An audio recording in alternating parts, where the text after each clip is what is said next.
fabulous friends, fans, and superstars. Welcome to Synchronicity Web TV.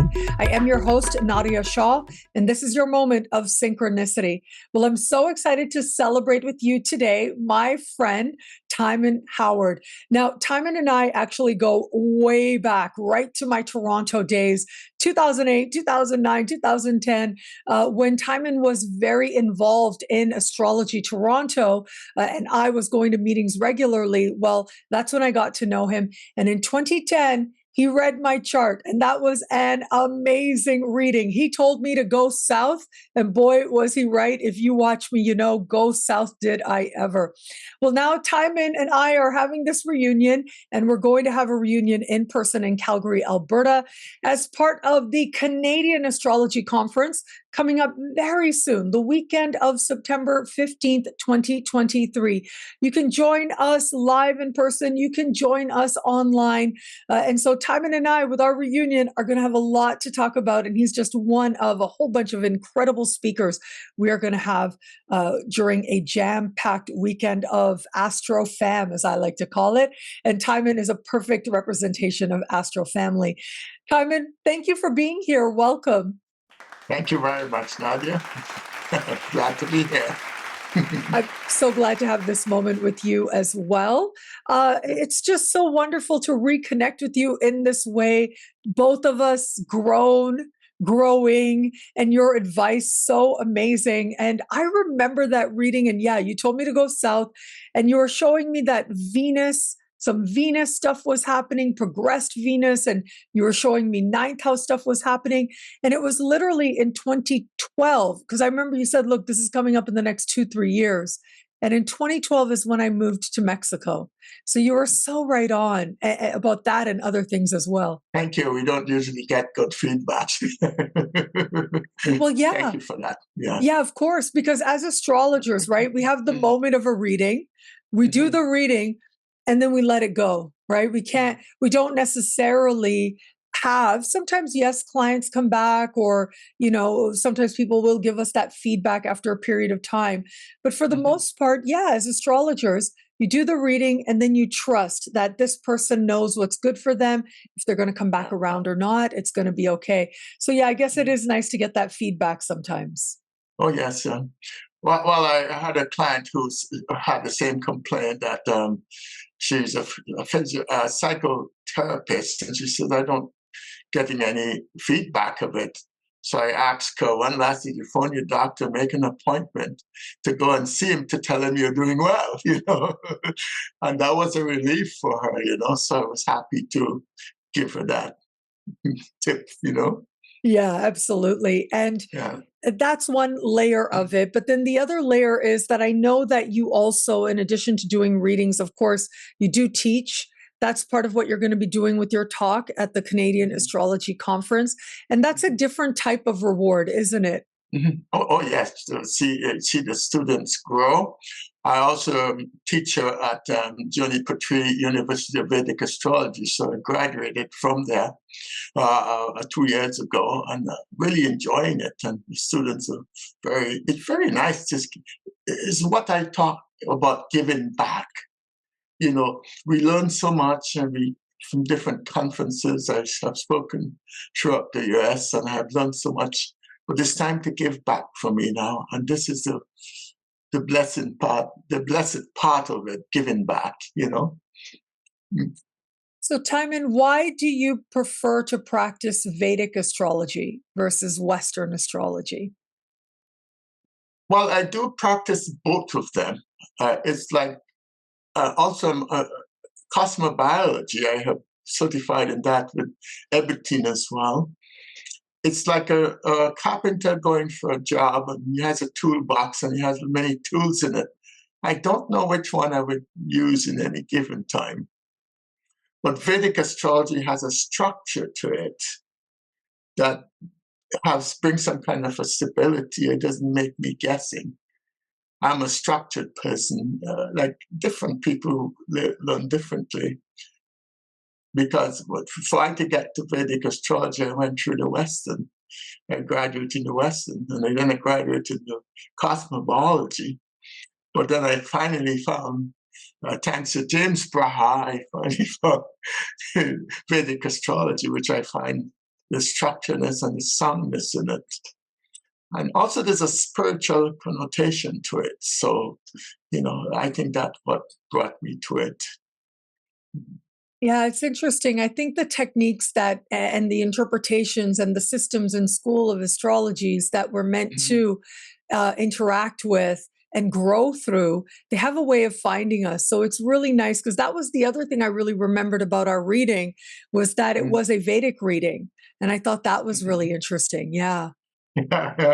Oh yes, I find Vedic was very good, and that was my early stage of reading Vedic astrology. I just recently switched to that. That's 10 years ago, and since then I have graduated with a degree in that, and also I just went and studied some Reiki from Denver, Colorado. Just this year I finished level 8, and it's amazing to see everything coming together.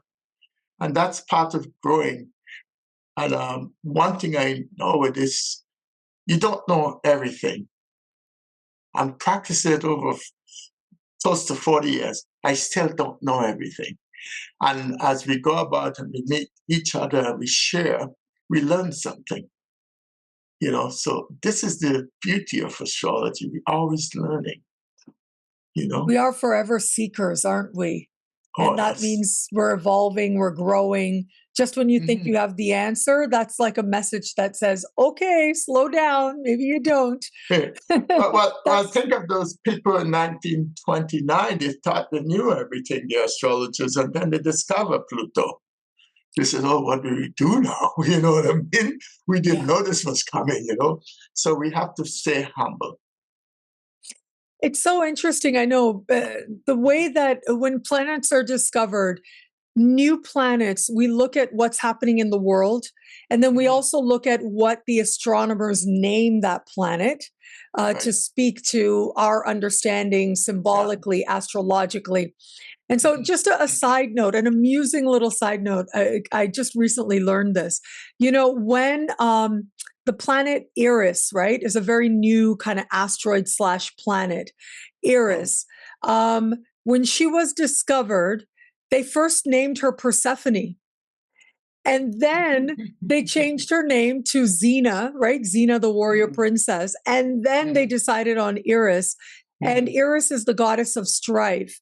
Now, what was happening in the world when Pluto was discovered? Of course, there was World War II. It was like some of the darkest times we've ever seen as humanity. It was a great recession, and they call it the terrible 30s. Yes. Yeah. The Great Recession as well. You're right. And so that sense of really needing to look at our own insecurity as a collective, but then a lot of programs about taking care of each other also emerged from that as well. Yes. Yeah, it's interesting, how Pluto made itself known through its discovery, through its naming, isn't it? Yeah, absolutely, because Pluto, I know something I talked about is that from Liz Green, she talks about the personal planets from Sun to Saturn, and Saturn is the boundary of that, and the outer planets, Uranus, Neptune, and Pluto. And if you don't have a good grip of these personal planets, you can't connect with that outer planet. With you have Jupiter connecting with your Pluto. That's a gift. And cherish it. My chart. That's true. so like with those planets, it's and between the Saturn and the outer planets is the asteroids. And if with me I have the Vista there. So Pluto, I have a grand trine with Pluto, the North nodes, and Vista, which sort of connect me with the outer planets, and it's kind of a humbling for me to discover it. And so I know, once again, everybody, Timon is coming to the Canadian Astrology Conference, taking place very soon, the weekend of September 15th, 2023. You can join us live in Calgary, or you can join us online as well. And we've got an incredible lineup happening there. Now, I know, Timon, that you are going to be talking about the earth element. So what I thought could be fun is, why don't we just talk about the elements in astrology? Because there are 4 major elements. I'd love for the viewer to have a sense of getting value out of our conversation. So how about that? Can we go through the elements? I'd love to know your thoughts, your opinions in understanding elements in astrology. I would gladly do so. The elements, you have the fire, which is energy. I would put that as a purpose in life. And if you look at the houses 1, 5, and 9, should give you a sense of your purpose in life. Why are you here? And the second one is the earth sign, the 2, 6, and 10, which I'll be going into in the resources you need to fulfill that purpose. And then you have the air element, 3, 7, and 11. That's the community you're involved in to help you realize your purpose. When you're young, you develop a communication with your siblings. Then you learn to communicate with other people, the 7th house. And then you'll be able to join organization, the 11th house, that will help you fulfill that purpose. Like, for instance, someone who has want to be an astrologer, the resources is to get a good course, get into a good program, Kepler College, learn from them. The third part of it, join organization, get a mentor. It's very important to get a mentor, come to conferences. The last element, which is 4, 8, and 12, after you have done it all and counted all, you have up 2 choices: to go for the rocking chair and give up, or you could begin to prepare yourself to teach. For me, I went back to school at York University. I'm finishing up a degree in psychology. This is my last semester. And it's amazing. It's amazing, the blending.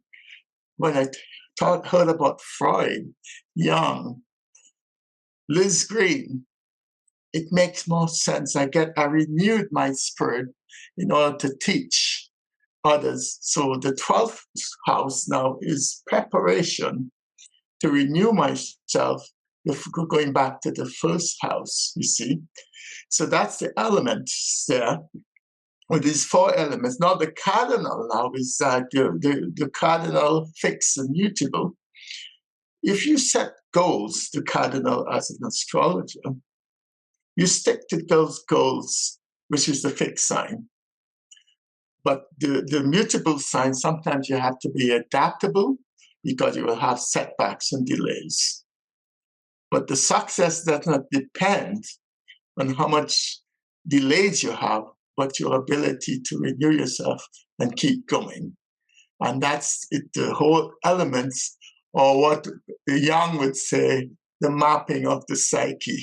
The mapping of the psyche. Now, sorry, did you mention water? You might have mentioned water and I missed it. Yeah, water is the last one, 4, 8, and 12. That's the last, but this thing is the ending.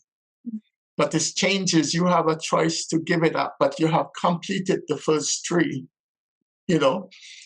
And then some people go into psychological dismay, the 12th house.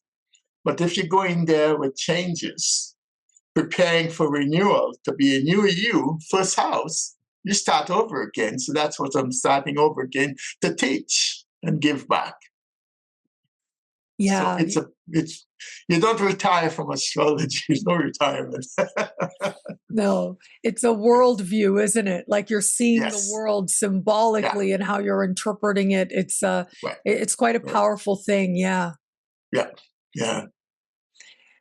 Timon, I adore you. I've loved getting to reacquaint myself with you, and I'm really looking forward to hanging out at this big party that's coming up, everybody. I know I mentioned it already, but it is the Canadian Astrology Conference coming up September 15th, very soon in Calgary or online. Links are in the description below. Timon, thank you so much for being here. I am really looking forward to your talk, and I always learn something from you. And like I said earlier, I loved my reading with you. It was just so wonderful. And just when I need it, I'll remember things that end up being important to me.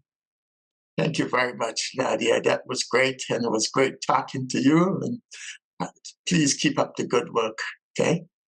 Thank you. Thank you again, Timon, and thank you everybody out there for watching. Until we connect again, take care. Bye. Okay, bye-bye.